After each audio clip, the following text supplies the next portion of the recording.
Irmãos, bom dia a todos. Que a graça e a paz do Senhor esteja com todos nós. Vamos continuar os nossos estudos aqui no Café com Teologia sobre a doutrina da revelação. E hoje nós vamos falar mais especificamente sobre a doutrina do sola Escritura, ou somente as Escrituras, e o que nós chamamos também de regula fidei, ou regra de fé, nos reformadores. Então eu queria que os irmãos abrissem comigo a palavra de Deus, no texto que nós temos usado como base aqui nos nossos estudos, e que nós vamos trabalhar ele também um pouco mais nessa manhã. 2 Timóteo, no capítulo 3, os versículos 16 e 17. 2 Timóteo 3, versículos 16 e 17.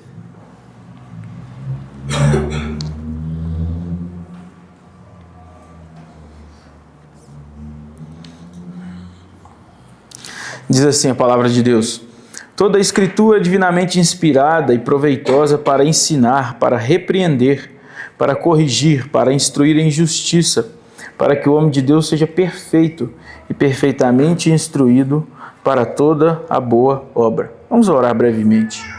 Senhor, nós te pedimos que Tu nos abençoe, nos fortaleça, nos dê entendimento, Deus, que os nossos corações, Deus, estejam voltados para Ti nesse dia, que de fato, Deus, sejamos enriquecidos pela Sua palavra. Nos ajuda, Deus, e nos abençoa, em nome de Jesus. Amém, amém e amém. Irmãos, nós vamos dividir esse estudo em 5 pontos: definição do que é sola Escritura e regula fidei. O sola Escritura, ele é derivado da inspiração das Escrituras. Vamos falar sobre Jesus e o sola Escritura. E vamos também tratar do fato de que o sola Escritura não é uma invenção da Reforma Protestante. Depois vamos fazer algumas aplicações finais. Não vou atrasar muito não, viu, irmãos? Se a aula demorar umas 3 horas aí, porque faz parte, né? Mas vamos lá. Quando a gente fala sobre o que é o sola Escritura e o que é esse regula fidei, né? 2 palavras em latim, mas que são importantes para a nossa teologia e para a compreensão das doutrinas que nós cremos. Sola Escritura, irmão, significa somente as Escrituras. Em uma tradução para o nosso português, significa isso, somente as Escrituras. E o que os reformadores e o que a teologia protestante quer dizer quando ela afirma, por exemplo, esse sola Escritura, ou somente as Escrituras? Qual o significado disso? O que significa o sola Escritura? Sola Escritura, irmãos, ele pode ser definido como a doutrina, preste atenção, que ensina a primazia e a autoridade total e absoluta das Escrituras sagradas sobre todos os artigos, documentos, confissões de fé e concílios da Igreja. Então isso é o sola Escritura. O sola Escritura é a compreensão de que a Escritura ela tem primazia e ela tem autoridade total e absoluta sobre todos os artigos, sobre todos os documentos, sobre todas as confissões de fé e concílios da Igreja. Então, o sola Escritura ensina a primazia das Escrituras, o poder de julgamento das Escrituras, a supremacia das Escrituras, a autoridade das Escrituras sobre todos os artigos de fé, sobre todos os documentos elaborados na história da Igreja, sobre todas as confissões, sobre todos os concílios, sobre todas as opiniões particulares de teólogos. Tudo isso está abaixo da Escritura. A Escritura está acima e julga todas essas coisas. A nossa própria confissão de fé ela declara isso abertamente, por exemplo, lá no capítulo 1, no parágrafo 10, quando a confissão de fé batista vai dizer o seguinte, olha: o juiz supremo pelo qual toda a controvérsia da religião devem ser determinadas e todos os decretos de concílios, opiniões de escritores antigos, doutrinas de homens, espíritos particulares devem ser examinados e em cuja sentença devemos nos firmar, não pode ser outro senão as sagradas Escrituras anunciadas pelo Espírito. Então, de acordo com o que a Escritura anuncia, nossa fé é finalmente decidida. Quero chamar a atenção para os irmãos para essa sentença, o começo do parágrafo 10, que diz que a Escritura ela é o juiz supremo. Esse é um dos pilares da nossa fé. A Escritura tudo julga. Não existe ninguém que esteja acima da Escritura, não existe ninguém ou nada que esteja ao lado da Escritura. Todas as pessoas, todos os documentos, todas as opiniões particulares estão abaixo da Escritura e são julgadas por esse juiz supremo. Essa declaração da nossa confissão, irmãos, ela explicita a todos que, de acordo com a fé reformada, nada e nem ninguém pode se igualar e estar em pé de igualdade com as Escrituras sagradas. Nada e nem ninguém. Nesse sentido de não haver outra autoridade que seja de fato inspirada e infalível, é que nós declaramos o sola Escritura, somente a Escritura. Somente a Escritura é isso. A primazia da Escritura, a autoridade da Escritura, o poder de julgamento da Escritura, a Escritura como juiz supremo, a Escritura como tendo a supremacia total na vida de fé, na vida da igreja, na vida doutrinária. Sempre que nós falamos, irmãos, preste atenção, sobre o sola Escritura, ou somente as Escrituras, é muito importante nós distinguirmos entre a verdade desse dogma reformado das caricaturas e deturpações que surgem do mesmo. Então, muitas pessoas não sabem o que significa o sola Escritura, muitos evangélicos até que dizem isso, mas eles não sabem exatamente o que significa, ou têm uma visão muito equivocada. Então, é importante nós definirmos corretamente o que é o sola Escritura e, a partir de agora, fazermos também alguns contrastes com algumas opiniões que as pessoas nutrem sobre o sola Escritura, que são muito erradas. Então é muito importante nós distinguirmos entre isso. Lembre-se do que é o sola Escritura. A Escritura como primaz, a Escritura tendo o poder de julgamento, a Escritura suprema, a Escritura tendo realmente a supremacia na questão de fé, na questão doutrinária, na questão de vida da igreja. Isso é sola Escritura. Então não poucas pessoas em nossos dias, e também lá no tempo dos reformadores, dentro de um grupo que nós chamamos de anabatistas ou de reforma radical, que era um grupo que levava algumas ideias a um radicalismo extremado e antibíblico, muitas pessoas têm crido não no sola Escritura, mas no que nós chamamos, e eu vou explicar para os irmãos, de nuda ou solo Escritura. Nuda ou solo Escritura. A maioria dos evangélicos não crê no sola Escritura. A maioria dos evangélicos crê no nuda ou solo Escritura, que é aquela ideia de você com a sua Bíblia em casa, sem nenhum documento te auxiliando, sem ninguém te auxiliando, e você tendo as suas interpretações da própria Escritura. Então há uma desvalorização total dos documentos confessionais, há uma desvalorização total do estudo da teologia, há uma desvalorização total de qualquer ensino sobre a Escritura. E não é isso que os reformadores defendiam. Eles ensinaram a primazia. A Escritura a tudo julga. A Escritura vem primeiro. A Escritura tem poder de julgar se os ensinamentos são corretos ou não. Mas eles não desprezavam o ensinamento da igreja em si. Então a grande diferença, irmãos, entre o sola Escritura, somente a Escritura, e esse nuda ou solo Escritura, que significa a Escritura sozinha. Então, sola Escritura, supremacia. Solo Escritura, a Escritura sozinha, mais nada. Ninguém para me ensinar, nenhum documento, nada sobre a história da igreja, nenhuma teologia sistemática, nenhuma confissão de fé.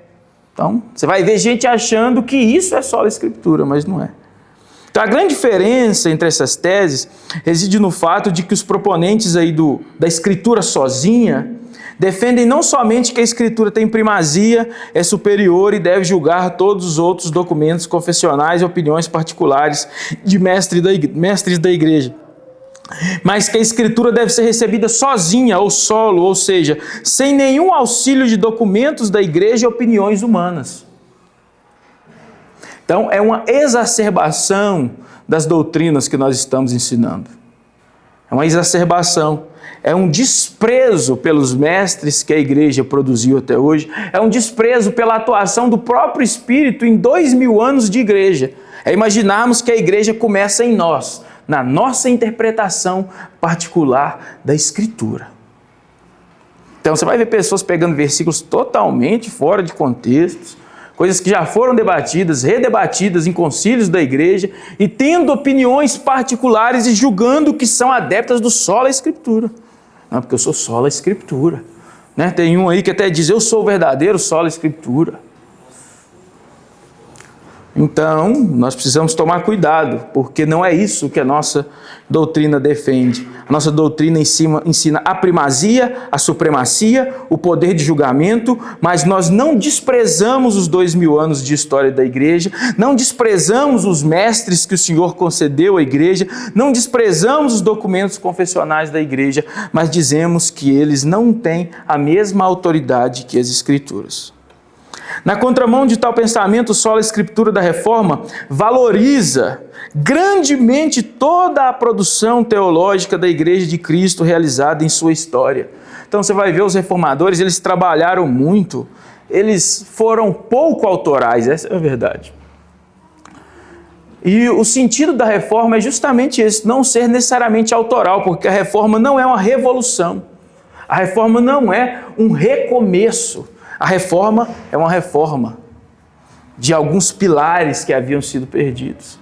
Então os reformadores, eles não foram inovadores, eles não foram revolucionários, mas eles trabalharam em grande medida com o material que eles já tinham de muitos outros mestres da igreja.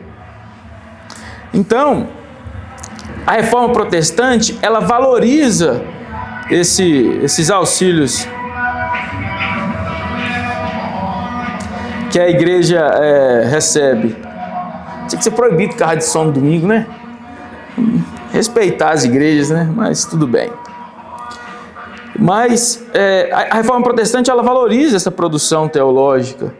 E ela vê essas produções como verdadeiros auxílios da atuação do Espírito na igreja, para que a gente tenha o quê? Mais clareza acerca do próprio sentido verdadeiro das Escrituras. Pensa se eu entregasse a Escritura na sua mão, você com nenhum esclarecimento prévio, nenhum documento que pudesse te auxiliar, te dissesse o seguinte: encontre para mim, de forma clara e nítida, a partir de você mesmo, o dogma da Trindade. Qual que é a chance? Se você que é crente há 10, 15 anos, se te pedir, você não sabe? Não é verdade? Imagina então se levássemos essa doutrina, esse radicalismo, conforme os proponentes aí do solo escritura. Então, os reformadores, eles veem essas elaborações confessionais como algo de muito valor. Tanto isso é verdade que o momento da história em que houveram mais documentos confessionais foi na Reforma Protestante. Existem centenas de confissões reformadas.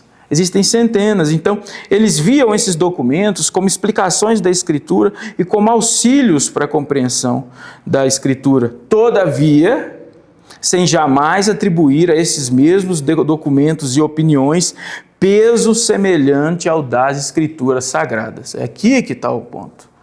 Esses documentos são valiosos. Esses documentos são muito bons, esses documentos nos servem de auxílio, esses documentos nos norteiam, esses documentos nos fazem olhar para a Escritura com olhos de homens que entendem e entenderam muito mais do que nós, mas eles jamais têm o mesmo peso das Escrituras. Eles têm valor, mas é o documento que tem valor infinito é a Escritura Sagrada. Então, por isso que você vai ver no meio evangélico, você falar sobre confissão de fé, as pessoas não sabem o que é. Você falar sobre concílios, as pessoas não sabem o que é. Você falar sobre resoluções da igreja, a pessoa não sabe o que é. Ela não tem noção do que é isso. Mas ela crê em um tipo de sola escritura deturpado na sua mente. Ah, não, mas eu creio que é a Bíblia. Mas isso precisa ser esclarecido. A Escritura é o juiz supremo pelo qual toda controvérsia deve ser julgada. A Escritura é o juiz supremo, a Escritura é a autoridade suprema. Mas todos esses documentos que são confessionais, são ortodoxos, eles têm o seu valor e têm a sua autoridade também. Autoridade, como nós já estudamos aqui, derivada. Autoridade não per si, mas a autoridade derivada enquanto ensinam a Escritura. Então vocês conseguiram entender, irmãos, o que é o sola Escritura, o que não é o sola Escritura?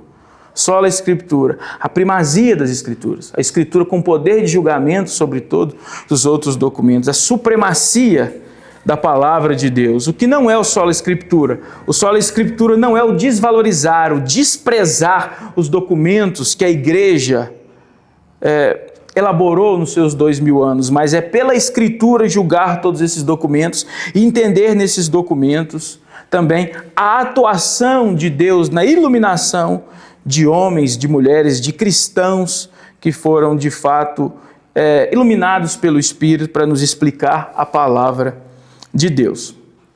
Então, é basicamente isso, o que é o Sola Escritura e o que não é o Sola Escritura.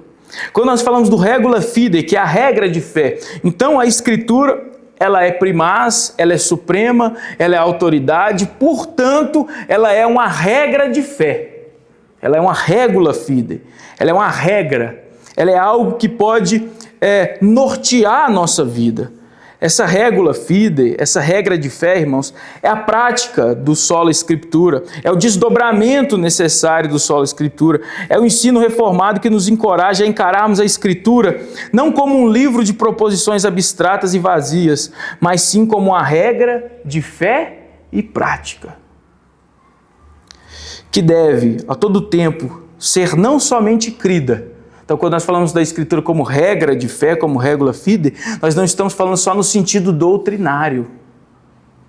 A Escritura é regra de fé no sentido doutrinário, mas ela é regra suprema de prática para todos os cristãos. Os cristãos precisam buscar a prática da piedade verdadeira, da vida cristã verdadeira nas Escrituras. Ela deve ser não somente crida, mas acima de tudo observada e desfrutada para a glória de Deus.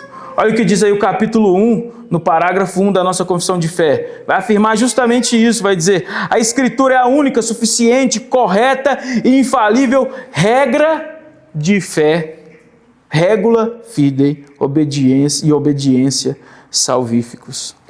A regra de fé, a Escritura ser regra de fé, é o desdobramento do fato de que ela é o juiz supremo, do qual toda controvérsia deve ser julgada. O Salmo 119, versículo 105 vai dizer: lâmpada para os meus pés é a tua palavra e luz para o meu caminho. O Salmo 119, 11, escondi a sua palavra do meu coração para eu não pecar contra ti.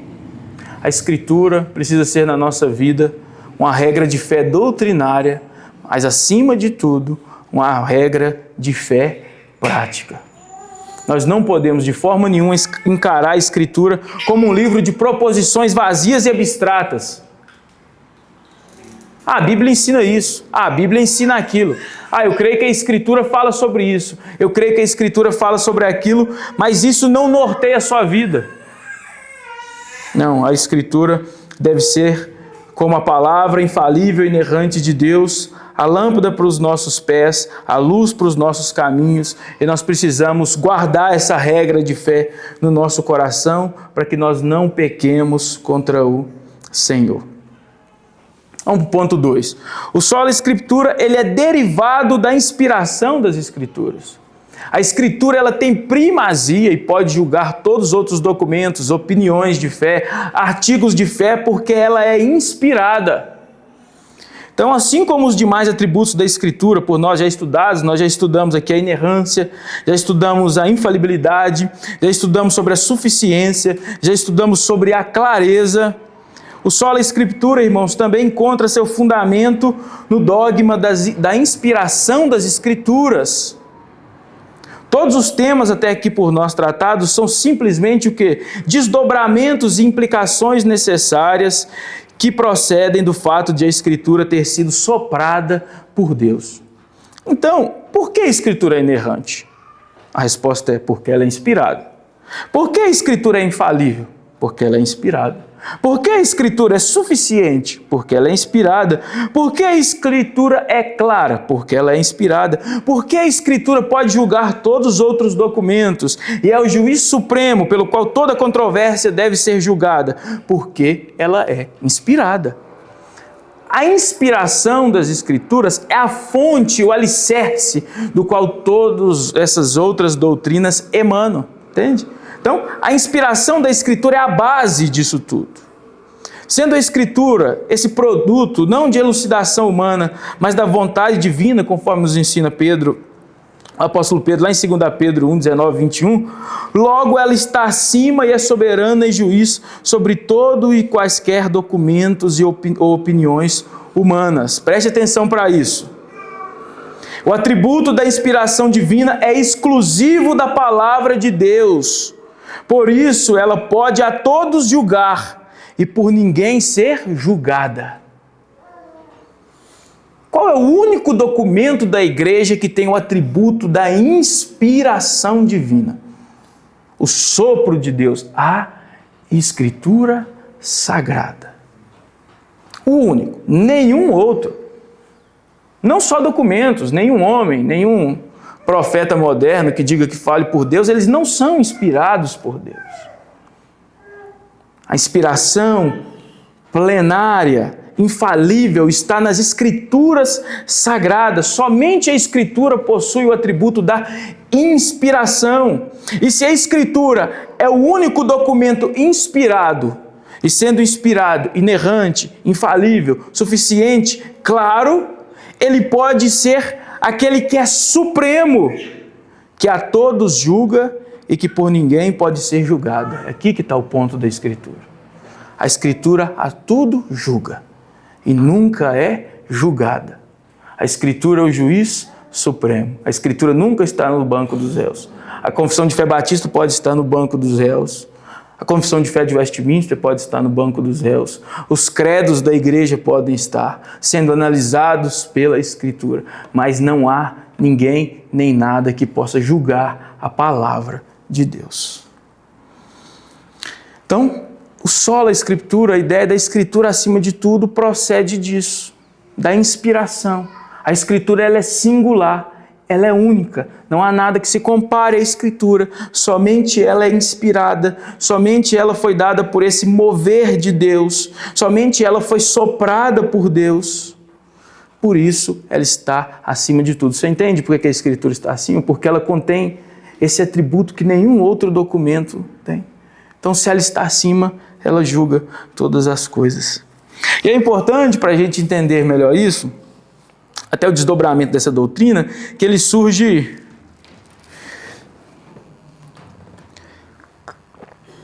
essa doutrina surge no meio de uma controvérsia, é redescoberta no meio de uma controvérsia com o catolicismo romano, né?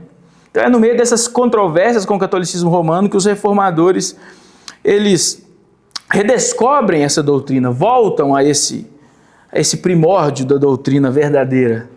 Então, como é que o catolicismo romano entende isso? Que é o contexto no qual essa doutrina foi melhor desenvolvida? Como que nós entendemos? Como nós entendemos, nós já falamos, mas eu quero falar um pouco com os irmãos sobre o erro católico romano.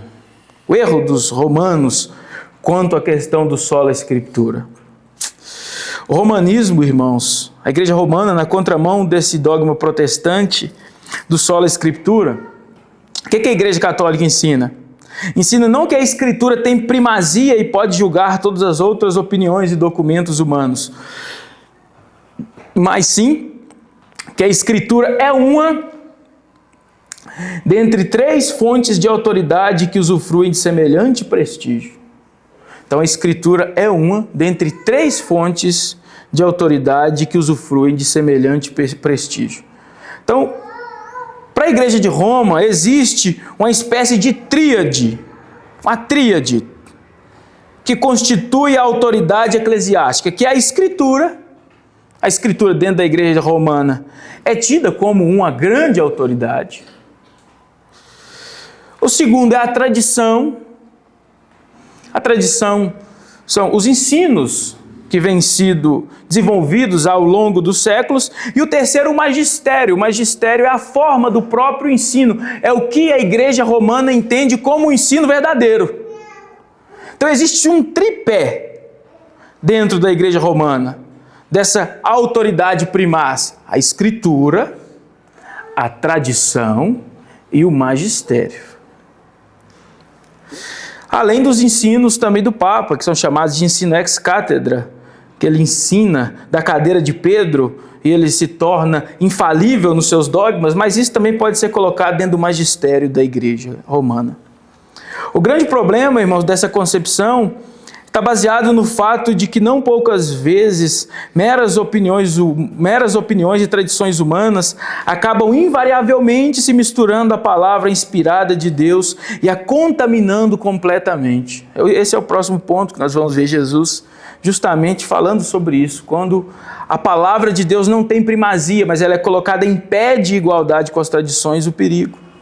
O que acontece dentro da igreja romana é que com essa tríade de autoridade, a palavra de Deus ela se mistura invariavelmente com diversos ensinos e dogmas humanos que corrompem a fé. Vocês querem exemplos disso? Por exemplo, alguns exemplos claros disso são, por exemplo, os dogmas marianos. Os dogmas acerca da pessoa de Maria, por exemplo, a assunção de Maria, que Maria foi assunta aos céus e não experimentou a morte. Existe alguma parte na Escritura que fale sobre isso? Existe algo na Escritura, se você for ler de Gênesis a Apocalipse, colocar a Bíblia para cima, para baixo, dormir com ela, acordar com ela, almoçar com ela, você vai encontrar alguma coisa na Bíblia que fala sobre isso. Que Maria foi assunta aos céus, que ela não morreu, que ela não experimentou a morte. Mas isso é algo que faz parte dessa tradição, do magistério católico e, portanto, tem o mesmo peso e autoridade da Escritura. Outro dogma mariano, a impecabilidade de Maria. Maria foi concebida sem o pecado original, a Imaculada Conceição de Maria. A virgindade perpétua de Maria, mesmo depois do nosso Senhor Jesus ter nascido, nunca teve nenhum tipo de relação sexual com seu marido. Então, a Escritura, irmãos, em nenhuma de suas partes ensina tais coisas. Pelo contrário, o ensino da palavra de Deus é claro em afirmar que, com exceção do nosso Senhor Jesus, todos os homens pecaram e carecem da glória de Deus e estão sujeitos à morte. Você entende aqui, então, o perigo de quando a tradição ela ganha a mesma autoridade das Escrituras? A Escritura diz o seguinte: todos pecaram e carecem da glória de Deus. A Escritura diz, olha, a morte entrou por Adão. Todos somos descendentes de Adão, logo a morte passou a todos os homens. Isso é uma verdade clara na Escritura. Todos pecaram, todos estarão sujeitos à morte. Mas os romanos dizem, não, Maria não pecou. Maria não esteve sujeita à morte. Maria foi concebida sem pecado. Então, isso vai contaminando a palavra de Deus, vai criando... Eu sei que muitas pessoas não gostam dessa palavra, mas essa não é uma palavra em si má, tá, irmãos? Vai criando uma religião que não é a religião verdadeira. Então, esse é um dos problemas desses dogmas romanos.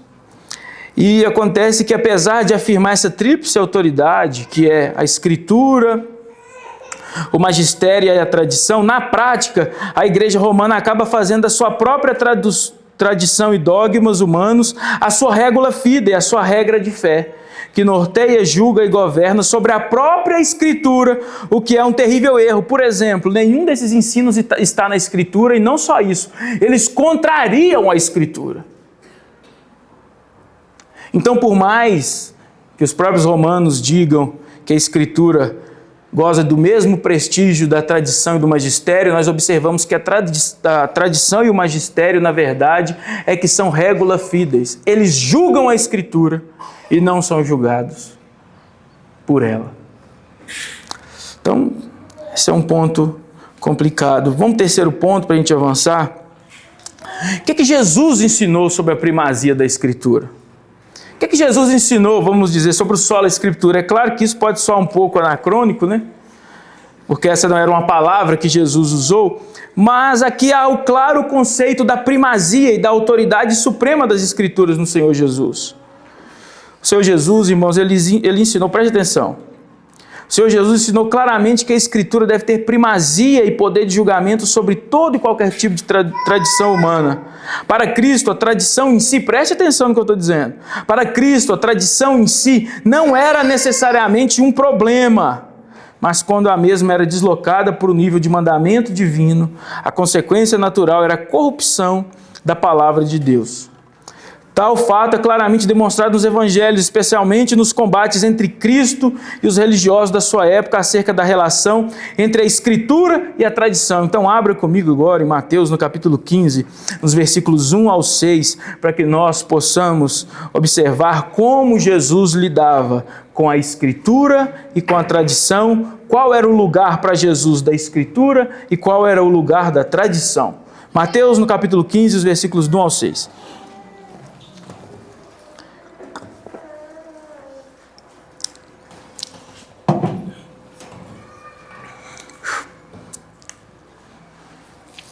Diz assim: então vieram de Jerusalém a Jesus alguns fariseus e escribas e perguntaram: por que transgridem os seus discípulos a tradição dos anciãos? Pois não lavam as mãos quando comem. Ele, porém, lhes respondeu: por que transgredis vós também o mandamento de Deus por causa da vossa tradição? Porque Deus ordenou: honra o teu pai e a tua mãe. E quem maldisser ao seu pai e à sua mãe, seja punido com a morte. Mas vós dizeis: se alguém disser ao seu pai ou à sua mãe, é oferta ao Senhor, aquilo que poderias aproveitar de mim, esse jamais honrará o seu pai e a sua mãe. E assim invalidastes a palavra de Deus por causa da vossa tradição. Vamos prestar atenção aqui no contexto. Nós temos primeiro a pergunta dos escribas e dos fariseus, né? Olha o que eles começam perguntando. Vieram de Jerusalém a Jesus alguns dos escribas e fariseus e perguntaram, olha a pergunta deles para Jesus: por que transgridem os seus discípulos a tradição dos anciãos? Eles estão dizendo para Jesus: Jesus, vocês são muito folgados, não? Como assim vocês transgridem? Vocês não obedecem a essa tradição dos anciãos, essa tradição que é ensinada há tanto tempo? E aqui explica porque os discípulos não lavavam as mãos quando comiam. Isso não tem necessariamente a ver com higiene, como nos dias de hoje, mas era uma espécie de purificação. Purificação, você se purificava. E Jesus respondeu com a outra pergunta. Jesus é mestre nisso. Jesus responde: por que transgredis vós também o mandamento de Deus por causa da vossa tradição? Então, os escribas e os fariseus: por que os discípulos transgridem a tradição? E Jesus pergunta: por que vocês, por causa da transgressão, por causa da tradição, transgridem a palavra de Deus? Então aqui você já começa a observar que para Jesus não há uma equiparação entre o quê? Entre a tradição e o mandamento de Deus, que é a própria Escritura. E no final Jesus diz: e assim invalidastes a palavra de Deus por causa da vossa tradição. Então, aqui Jesus está demonstrando o perigo de quando as nossas tradições, os nossos documentos, seja o que for, tomam o lugar e começam a ter o mesmo peso da palavra de Deus. Quando tudo não é julgado pela palavra de Deus, mas quando elementos que nós gostamos começam a tomar o lugar da palavra de Deus. Percebam, irmãos, o claríssimo contraste feito por Jesus entre a vossa tradição, que são palavras humanas, e o mandamento de Deus, que é a Escritura. Para Cristo, a palavra de Deus jamais deveria ser equiparada em autoridade a qualquer mandamento humano. O lavar as mãos antes da alimentação não era algo ordenado pela palavra de Deus, mas o honrar o pai e mãe até o fim da vida, sim. A Bíblia nunca falou que você tinha que lavar a mão antes de comer. A Bíblia não é um manual de higiene e nem de purificação nesse sentido. Mas a Bíblia dizia que você precisava honrar o pai e a mãe com corbã, com uma oferta. Mas eles disseram: não necessariamente. Desde que você pegue esse corbã e coloque lá no templo, Você não precisa honrar o seu pai e a sua mãe. Por quê? Mais vale Deus do que seu pai e sua mãe. Olha que pensamento legal dos fariseus, né? Você já ouviu isso? Em alguma igreja por aí? Não, coloca tudo aqui na igreja. Mesmo o pessoal da sua casa estiver passando fome, tiver todo mundo avacalhado. Não preocupa com isso, não. A mentalidade desses homens. Jesus está dizendo, não.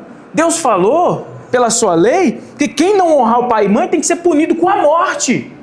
Mas vocês ensinam a não honrar o pai e a mãe com a desculpa de darem uma oferta no templo. Os escribas e fariseus estavam preocupados não com a religião estabelecida pelo próprio Deus, mas com a religião estabelecida pelas suas próprias mãos. E aqui é o perigo da tradição quando ela ganha o lugar da palavra de Deus. A tradição, irmãos, quando não alicerçada e submissa à palavra de Deus, é a religião dos homens. E a Escritura é a religião de Deus. Você entende? As pessoas podem ter tradições? Podem. Igrejas podem ter tradição, por exemplo, de só pregar com terno e gravata? Podem. O que elas não podem dizer é que isso tem o mesmo peso dos mandamentos da Escritura. E não podem dizer que pessoas que não pregam de terno e gravata não estão agradando a Deus. Entende? Igrejas podem ter tradição de todo domingo de manhã fazer um café? Podem. Quantos anos a gente já faz? Já vai para 4 anos, não é? Mas tem igrejas que não têm essa tradição. Elas estão agradando ou desagradando menos a Cristo por causa disso? Não.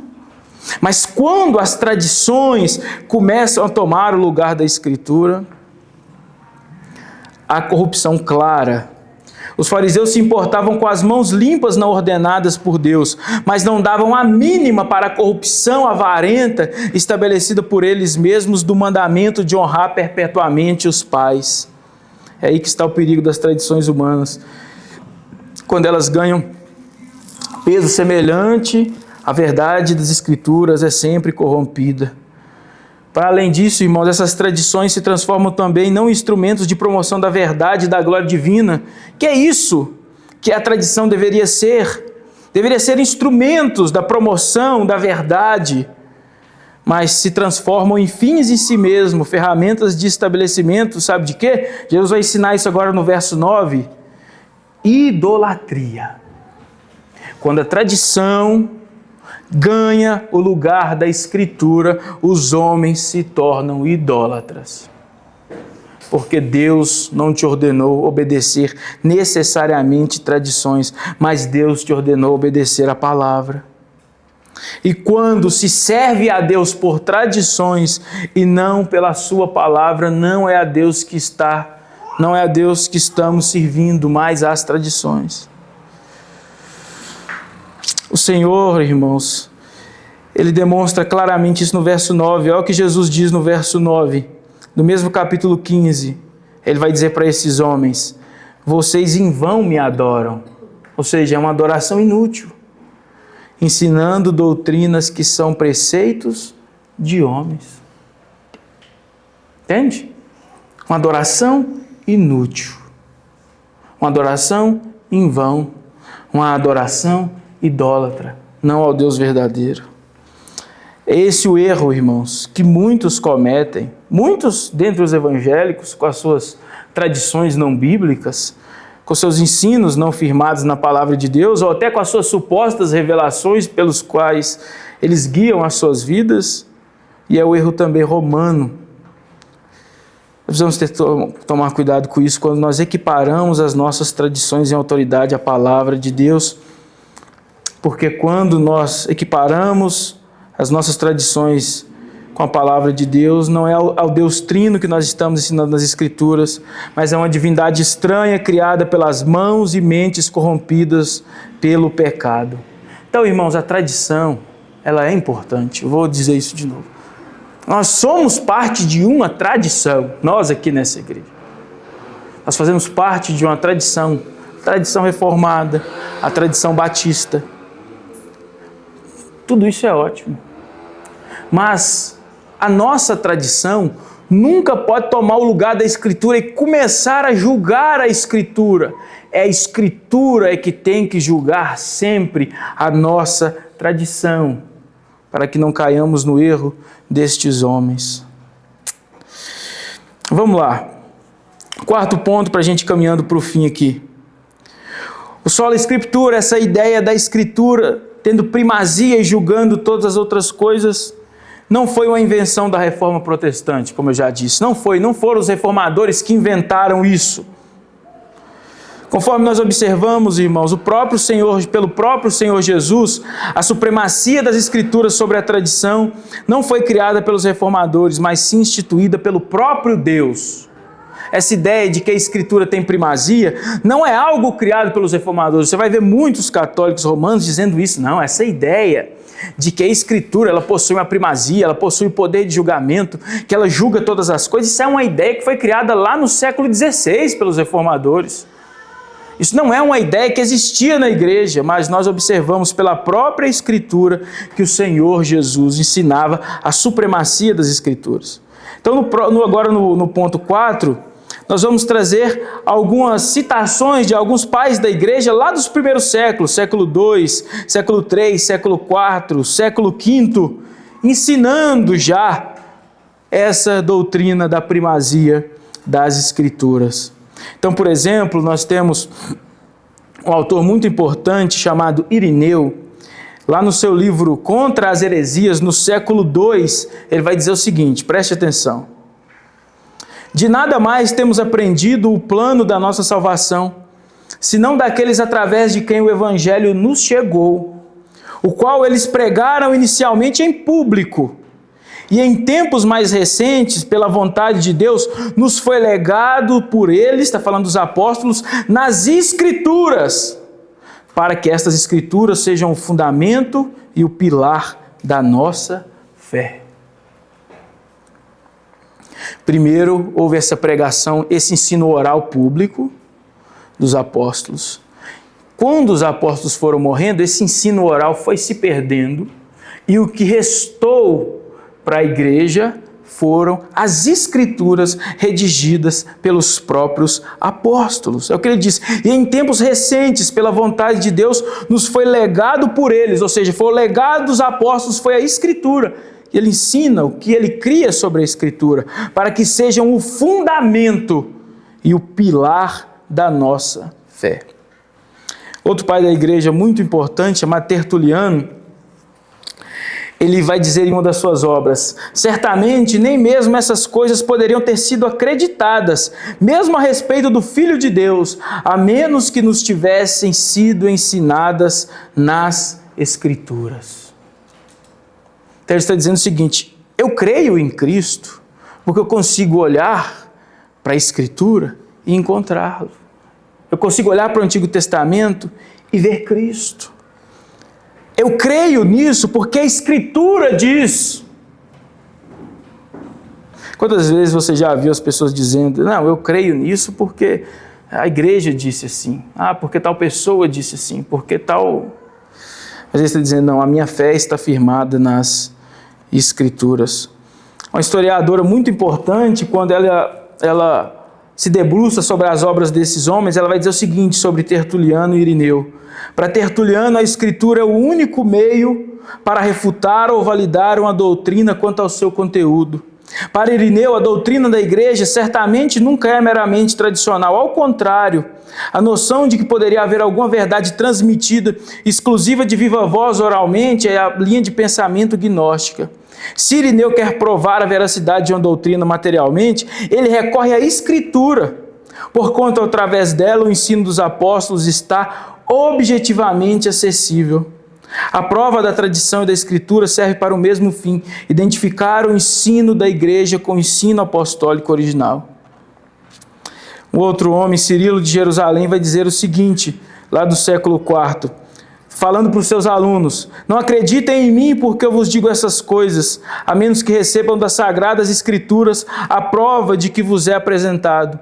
Porque esta salvação, a qual temos pela nossa fé, não nos advém de arrazoados engenhosos, mas da prova das Escrituras. E uma última citação aqui de Agostinho, foi até o Oliveira que me passou.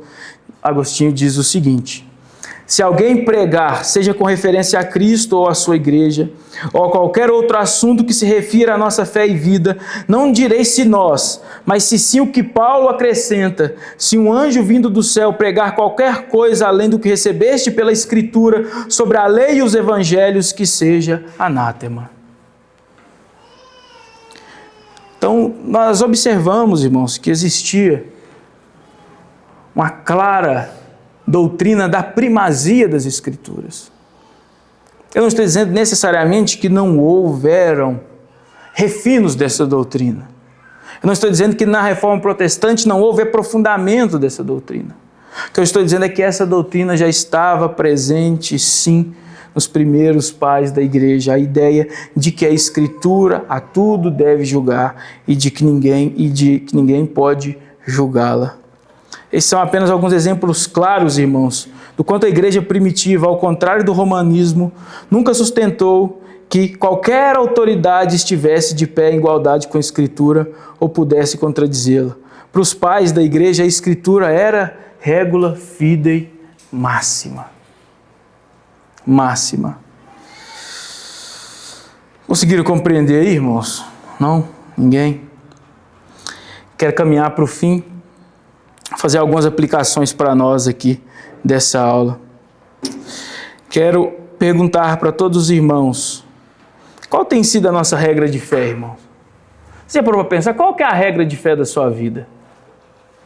A regra de fé da sua vida é a Escritura Sagrada ou as ideologias desse mundo e as opiniões humanas? Qual que é a regra de fé da sua vida? Qual que é a bússola da sua vida? Se você fosse fazer agora uma análise sobre a sua vida sendo norteada pelo quê? Sua vida está sendo norteada pelas ideologias, pelas opiniões, pelo seu coração? Ou de fato você faz da Escritura a sua regra de fé doutrinária e de prática verdadeira? A Escritura é a sua regra de fé de verdade? Ou a Escritura é para você apenas um livro de proposições sobre Deus, mas que você não se lembra muito dele? Muitos crentes, irmãos, eles creem intelectualmente que a Escritura é absoluta, que ela é regra de fé, que ela é regra de prática. Intelectualmente, a maioria dos crentes vão dizer, sim, a Escritura é regra de fé, a Escritura é regra de prática. Mas pouquíssimos são aqueles que com o coração obedecem aos seus preceitos. A maioria dos crentes creem nisso intelectualmente. Mas poucos são aqueles que de fato fazem da Escritura a sua regra de fé em todas as coisas, no trabalho, em casa, nos negócios, em tudo na vida. Semelhantemente ao salmista, irmãos, nós temos meditado na lei do Senhor de dia e de noite. Quando você descobre que a Escritura é regra de fé e prática, quando você descobre a primazia da palavra de Deus, quando você descobre que a Escritura é suprema, a implicação necessária das nossas vidas é isso, a meditação nas Escrituras. O pensar na Escritura, não é isso? O salmista ele descobre o valor da lei de Deus. Ele descobre que o homem é bem-aventurado quando ele medita de dia e de noite na lei do Senhor. Irmãos, a palavra de Deus inspirada, essa regra de fé, ela domina os seus pensamentos. Vou fazer uma análise da sua vida agora também nesse ponto. Quanto da palavra de Deus esteve na sua mente essa semana? Quantos versículos você se lembrou? Quantos você meditou? Quantos em momentos ali de dificuldade, seja no trabalho, momentos de tentação em que o pecado bateu na sua porta, momentos de pressão, quantos versículos você se lembrou? E a Bíblia foi de fato, na prática, a sua regra de fé.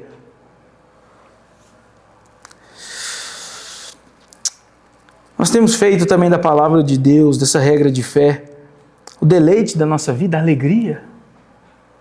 A Escritura trata a palavra de Deus e essa meditação como uma fonte de alegria. Você tem encarado a palavra de Deus como uma fonte de alegria na sua vida? Qual que é a fonte de alegria da sua vida? O quinto dia útil? Ou a Escritura? Qual que é a alegria da sua vida? os seus sonhos realizados ou a lei de Deus? Temos que pensar nisso, irmãos. Temos buscado a sabedoria que até o mais simples dos crentes pode obter por causa da palavra de Deus. Isso foi dito acerca da clareza das Escrituras. A Escritura é clara, não é? Os seus pontos fundamentais. Ela dá sabedoria aos simples. Ela dá sabedoria aos leigos, às pessoas sem grande treinamento. Mas será que essa igreja, será que os irmãos da nossa igreja, que não são, eu não gosto dessa palavra também, mas vamos dizer assim, pregadores profissionais da palavra de Deus, será que vocês têm meditado na palavra de Deus? Vocês têm meditado na palavra de Deus? Vocês têm adquirido sabedoria da palavra de Deus? Temos guardado a palavra de Deus no nosso coração para não pecarmos contra o Senhor? É isso que o salmista diz, eu guardei, eu escondi, diz algumas versões, eu guardei, eu escondi a sua palavra. Então, quando você guarda e você esconde uma coisa, é uma coisa de muito valor, não é? Você não deixa isso em qualquer lugar. Mas por que nós tratamos a palavra de Deus com tanto desprezo, irmãos? Por que os crentes sabem tão pouco da Escritura? Por que há tanto analfabetismo bíblico nas nossas igrejas, inclusive nessa?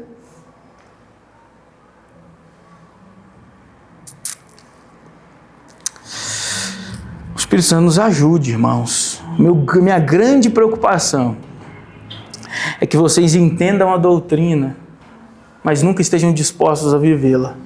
Entende? A grande preocupação é essa. Que vocês entendam que a Escritura tem poder de julgamento. Que vocês entendam que a Escritura é regra de fé, é regra de prática, é clara, é inspirada, é inerrante, infalível. É que vocês estejam com essas doutrinas na ponta dos lábios, mas que na vida prática, quando a pressão, o pecado, as dificuldades, as ideologias vêm, vocês sucumbem. Entende? Essa é a grande preocupação. Quero finalizar com Colossenses 3,16. Olha o que o apóstolo Paulo diz para a igreja de Colossos. Habite ricamente em vós a palavra de Cristo. Qual que deve ser a relação do crente com a palavra de Deus? Olha o que ele está dizendo. Habite. A palavra de Deus está fora do crente? A palavra de Deus está alheia ao crente? Habite em vós a palavra de Cristo. Como? Ricamente. Habita, a palavra de Deus, ela habita dentro, deve habitar dentro de nós. Nós devemos nos confundir com a palavra de Deus. Uma simbiose com a palavra de Deus. Como? Ricamente. É pouco, assim, beleza, tem um conhecimentozinho, mas o David estuda lá, ensina pra gente depois, não se preocupa com isso não. Isso é doutrina católica, viu, irmão? A palavra de Deus habita ricamente na sua vida, e ele diz que quando a palavra habita ricamente, os crentes estão prontos para instruir, para aconselhar com toda a sabedoria. Sabe por que talvez você não é útil na obra de Deus? Porque a palavra de Deus não habita ricamente em você. É porque o Oliveira não vai com a sua cara, apesar de ele não ir com a minha cara também. Mas não é isso, irmãos. Não é isso. Sabe por que você não é útil de fato na obra de Deus? É porque a palavra de Deus não habita em você e você não consegue aconselhar, você não consegue ter sabedoria, você não consegue discipular os irmãos. Então, irmãos, que a nossa vida seja dominada pela palavra de Deus. Que a nossa vida seja dominada pela palavra de Deus. De nada nos adiantará crescimento doutrinário, conhecimento doutrinário sem a prática. Na verdade, adiantará para uma coisa: juízo. Né? Uma coisa: juízo. Que o Senhor nos abençoe, irmãos. Alguém quer fazer alguma pergunta aí sobre isso? Alguém tem que perguntar alguma coisa. Possível. Você quer perguntar? Não, seminarista não pode, não. Estou brincando. Pode ir lá, vai lá. Ô Rômulo, eu queria perguntar, na verdade eu gostaria que você explicasse, né? Como as novas revelações, visões, sonhos proféticos são um ataque à suficiência das Escrituras, ou mesmo essa compreensão aí do solo da Escritura. Sim. Olha, vamos lá. Precisamos entender o seguinte: se a pessoa faz desses sonhos, supostos, vou colocar supostos porque eu não sei se é verdadeiro, eu acho que a maioria é falso. Se a pessoa faz desses supostos sonhos, revelações e profecias regra de fé e prática, por exemplo, eu já ouvi muito no meio pentecostal e carismático, eu estou vivendo por uma visão, eu estou vivendo debaixo de uma palavra, né? Você já ouviu isso? Não, eu não estou vivendo debaixo de uma visão, eu não estou vivendo debaixo de uma palavra, eu estou vivendo pela Escritura, eu estou vivendo pela doutrina de Cristo e dos apóstolos. Ela é a minha regra de fé e prática. Então, se uma pessoa acredita nisso, que uma profecia pode reger a vida dela, que uma visão pode reger a vida dela, que um sonho pode reger, que aquilo é a regra de fé da vida dela, ela está automaticamente destruindo a autoridade das Escrituras, a suficiência das Escrituras, a inspiração das Escrituras, a primazia das Escrituras, porque não é a Escritura que está julgando isso, mas é isso que está julgando a Escritura, porque isso é a regra de fé da vida dela. Mas vamos lá. Vamos partir do pressuposto que essa pessoa é um pouquinho mais madura na fé. E ela recebeu uma profecia, sei lá, uma pessoa falou que teve uma visão com ela, e ela não necessariamente despreza aquilo, porque a pessoa também, eu não acredito que ela deve necessariamente desprezar. Mas ela, pela Escritura, julga todas essas coisas. Eu diria que isso não vai ter necessariamente dano à fé da pessoa. Então, nós precisamos entender em qual lugar a pessoa coloca essas experiências pessoais. Ela coloca essas experiências pessoais abaixo da Escritura, sendo julgadas pela Escritura, podendo ser descartadas se não estiverem de acordo com a Escritura, ou ela coloca em pé de igualdade com a Escritura ou acima da Escritura. Se for igual e acima, é um erro gravíssimo. Você não pode nem considerar uma pessoa dessa um crente evangélico protestante. Mas, se a pessoa ela crê nessas coisas, mas ela julga pela Escritura, eu diria que se deve tomar cuidado, mas não necessariamente vou dizer que tudo nada é verdadeiro, que é o diabo. Muitas vezes é, né? Mas não digo que sempre é, ou que Deus nunca pode usar esses meios, ou que Deus não pode dar um sonho para uma pessoa se Ele quiser, uma visão, uma profecia e tal. Eu não necessariamente excluo completamente essas coisas, o que eu digo é que essas coisas jamais têm o poder da inspiração das Escrituras. A Escritura deve julgar todas estas coisas. E a outra pergunta é quais são os fundamentos, algum verso da própria Escritura que menciona a necessidade desses documentos de fé auxiliares, né, para dar uma direção, uma confessionalidade, etc. Na verdade, a Escritura ela não fala necessariamente que estes documentos são necessários. O que a Escritura ensina é que Deus concedeu mestres à igreja, certo? Se a própria Escritura, o próprio Deus concedeu mestres à igreja, esses mestres, o papel deles é o quê? A partir da Escritura, elaborar o verdadeiro ensinamento. Então, digamos que é uma doutrina que parte da implicação necessária de termos mestres na igreja. Se existem mestres, obviamente existe teologia, existem elaborações, existem pessoas que têm maior capacidade de nos ensinar e muitas dessas pessoas que têm maior capacidade de ensinar, muitos desses mestres deixaram obras escritas que são para nós valiosíssimas, mas que não têm o mesmo poder da palavra de Deus. Então, isso. Mais alguém, irmãos? Quer fazer alguma pergunta aí? Com relação à tradição, eu queria que você falasse sobre isso. Fala no nosso microfone aí, ó. Que você falasse sobre isso, porque os católicos, eles alegam que a tradição dos apóstolos, antes do fechamento, né, do Novo Testamento, que a igreja viveu nessa tradição. Entendeu? Eu gostaria que você falasse sobre isso. Não, de fato, a igreja, por um tempo, ela viveu por uma tradição oral misturada com a tradição escrita. De fato, até o fechamento do cânon.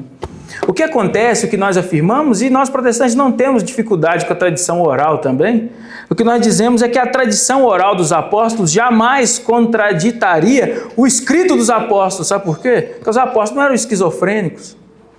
Então ele não poderia ensinar, por exemplo, o apóstolo Paulo não poderia ensinar de forma escrita que todos pecaram, destituídos estão da glória de Deus, todos os homens estão sujeitos à morte. Ele não poderia ensinar isso de forma escrita e ensinar oralmente que Maria não tinha pecado, ou que Maria foi assunta aos céus sem pecado, ou que seria, no caso, né, porque Ele morre antes da própria Maria, o que tudo indica.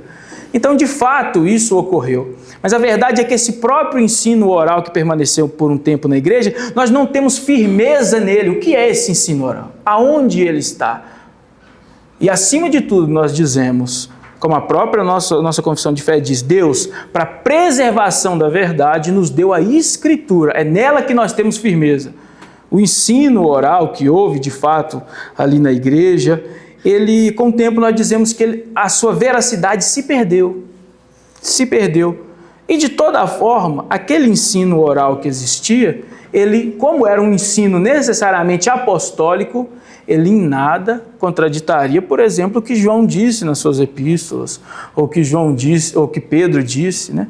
É o que eu ensino oralmente, o que eu prego é a mesma coisa. Eu prego, eu estou pregando aqui oralmente, mas é o que eu ensino. Se eu escrever uma coisa e pregar outra, eu estou em algum nível de loucura, né? Mas é assim que nós respondemos essas coisas. Podemos partir do pressuposto, então, de que existe essa tradição oral, se eles quiserem. Mas não necessariamente que essa tradição oral contraditaria a palavra de Deus, porque se ela contraditasse a palavra de Deus, eu estou atribuindo logo um erro à própria inspiração das Escrituras ou aos apóstolos na redação da palavra. Entende? Então, eu não vejo problema necessariamente com isso, porque eu tenho certeza que se há ainda hoje, que eu não acredito que há algum tipo de tradição oral verdadeira, ela jamais seria contraditória à palavra de Deus. Mais alguém, irmãos? Não? Então vamos ficar de pé, vamos orar para a gente finalizar nosso Café com Teologia de hoje. Lembrando os irmãos do culto mais tarde, irmãos, não faltem ao culto, não faltem essa santa convocação do Senhor para as nossas vidas. Venha ao culto, ouvir a palavra de Deus para que a palavra do Senhor habite ricamente no nosso coração. Senhor, nós te agradecemos, Deus, por esse início de domingo, onde nós nos dedicaremos, Deus, ao Senhor, à sua igreja, à sua palavra. Nós te pedimos, Senhor, que nesse dia o Senhor enriqueça a nossa mente. Nós não queremos, Deus, pouco da sua palavra. Nós não queremos gotas da sua palavra. Nós queremos que a sua palavra habite ricamente nos nossos corações, nas nossas mentes e nos nossos pensamentos. Nos ajude, Deus, a termos deleite na sua palavra, a sermos norteados pela sua palavra, a guardarmos e escondermos a sua palavra no nosso coração.